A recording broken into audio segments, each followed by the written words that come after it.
Welcome back here, everyone. It's been a while since I've taken a look at Rippaverse Isom #1 campaign. It's at the time of this video 18 days left to go for the campaign. They have reached over $3.5 million and over 41,000 total purchases. Right, so it's ridiculously amazing how well this book has done and continues to do. There's still cover C available. There's the hat, there's the posters, there's the t-shirts, there's the document trading cards, and all the different stuff there, poster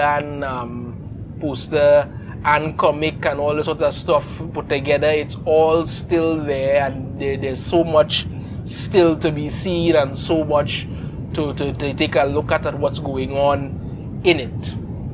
Right now, with all the success that Eric July's Isom #1 campaign and his Rippaverse has gotten, there has been many who have come out talking against it and talking about it because these people are just petty, jealous little individuals who don't like to see anybody succeed, and I've said before, rather than you look at what he's doing, build on it, probably work with him and make something, you're basically just saying to yourself, well, you know what, he had to be doing this and that's wrong, all kind of thing, and all of this and all of that. I'll get into some of it in a little while. However, somebody took to Twitter to make a comment, and it's Mark Brooks. Hear what he had to say. You will hear what he had to say. But this is what he wrote. Vapid writing, uninspired art, and has-been creators that haven't improved their craft in over a decade.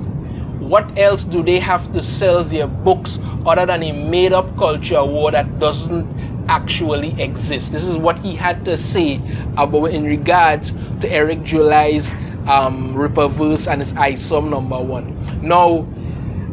Now Mark Brooks is a artist for Marvel and DC and this sort of thing, all other stuff there and one than the other. But now, let me make this very clear. I have never met Mark Brooks. I don't know him. I don't know anything about him. I am not, in regards to who he is, what he does, none of that. I am aware of who Mark Brooks is, nothing like that. I know some of his work, but I don't know the person. I don't know Mark Brooks personally at all.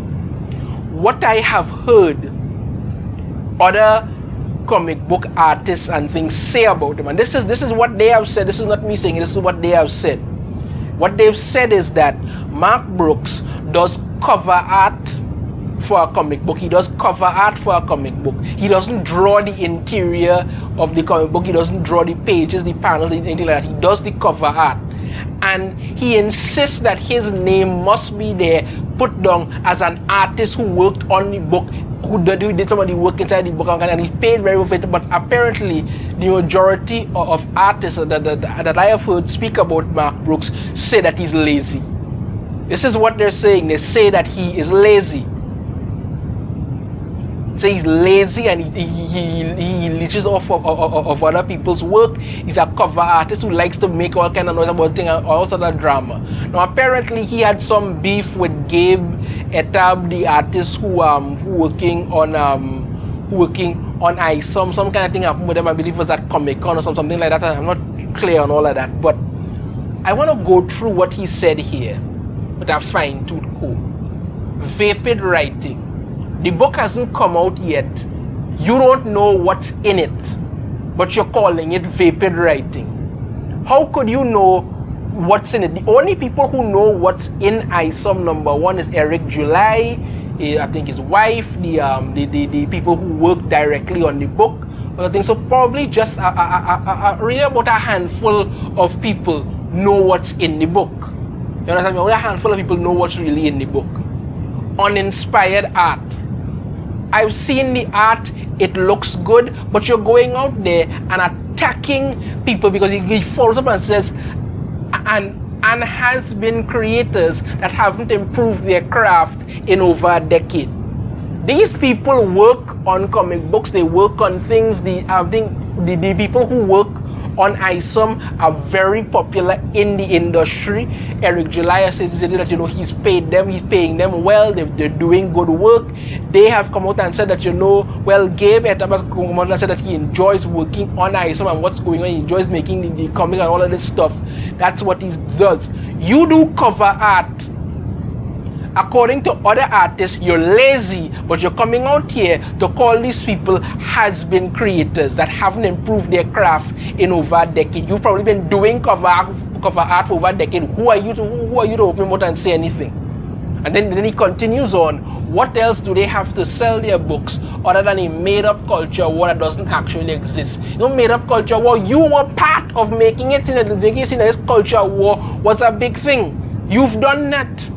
It's documented, the things you have done in regards to it. But you're coming out now to say that, and even if I don't want to get into all of that, I'm not going to get into all of this culture war kind of drama. But I'm just saying, this is not something to say about a book you haven't read, you haven't seen, you know nothing about.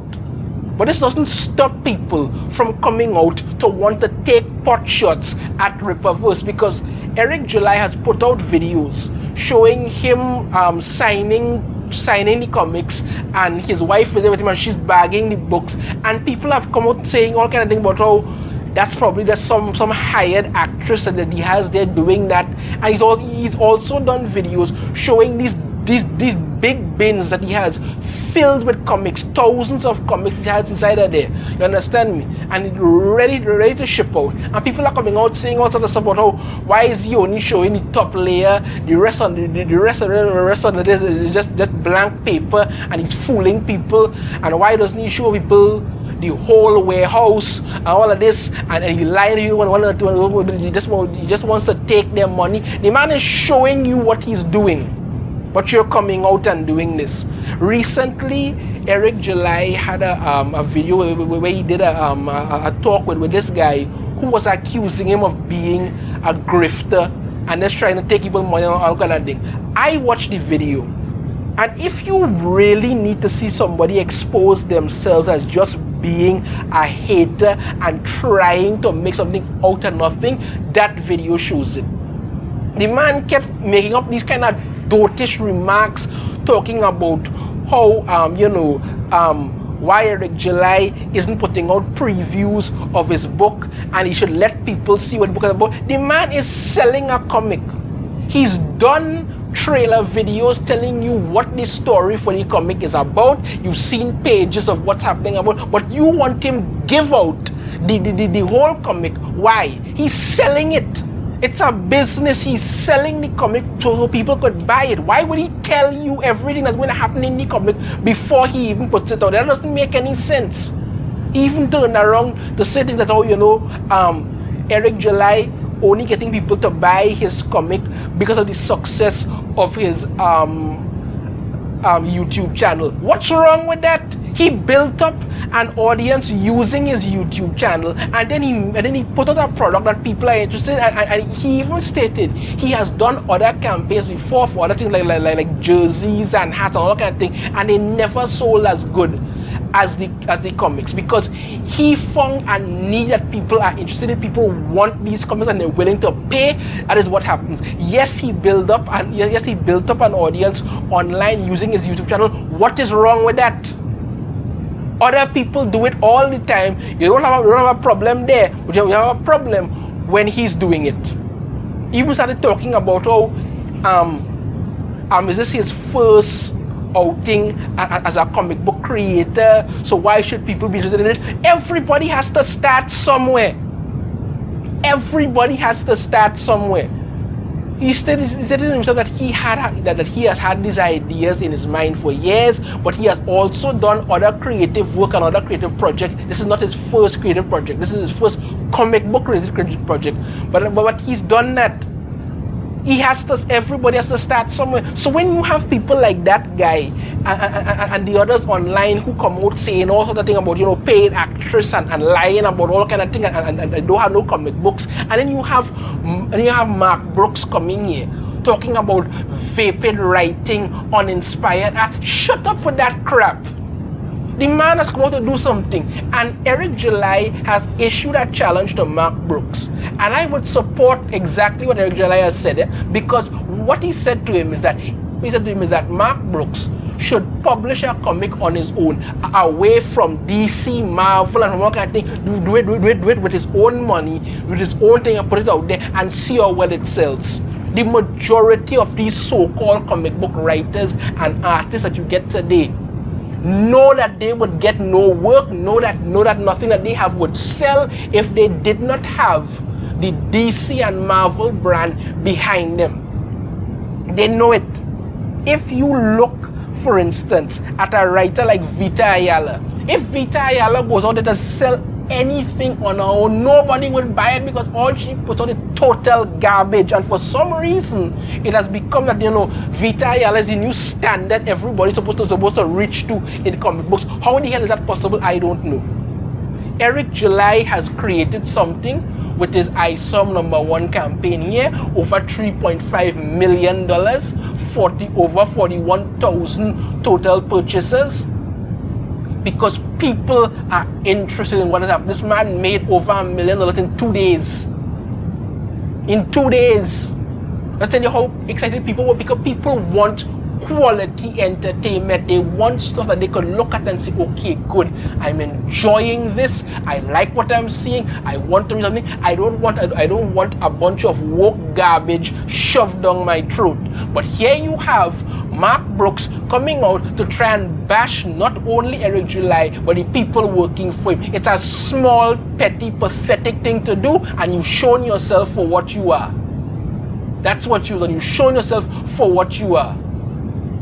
Let me know your thoughts in the comments. You have a different opinion, I'd love to hear it. If you like the video, be sure to hit that thumbs up, subscribe if you haven't already, ring the notification bell, be notified every time I put out a new video, and I shall see you all next time. Take care.